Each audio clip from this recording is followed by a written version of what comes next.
In this video, I ask the question, are we currently in the golden age of Games Workshop's hobby?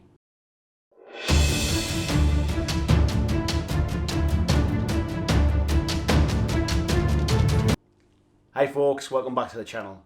So things are looking pretty shiny for Games Workshop at the moment, but do you think we're in the golden age of Games Workshop? Is this the time that we'll look back on with fond memories in the future? Well, I was asked this question during my 500 subscriber Q&A and I thought it deserved its own video, so here goes.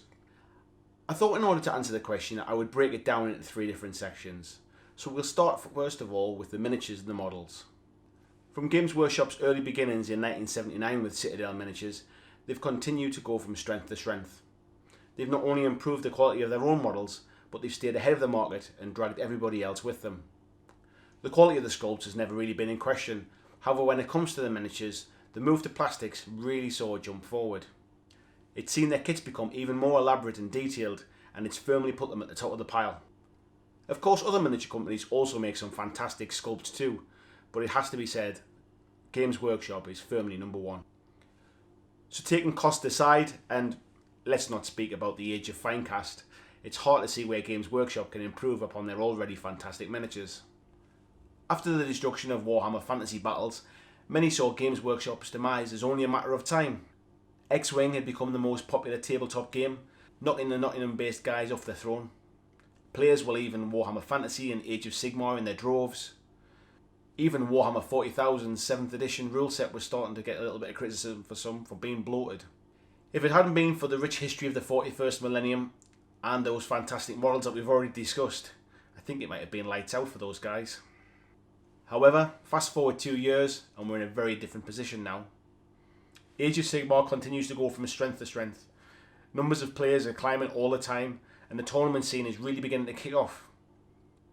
There seems to be a genuine love for the Age of Sigmar rule set amongst its players, and the easy to learn mechanics seems to be dragging in players from other rule sets.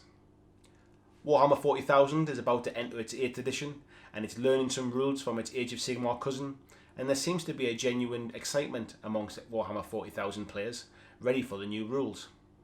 The Specialist Games division has been resurrected and has gone into overdrive. Shadow War Armageddon seems to be scratching that Necromunda itch, and not to mention some of the great value games like Gore Chosen and Gangs of Camorra. We also mustn't forget the fantastic games of Warhammer Quest that have been released, and the praise that's been heaped upon them too.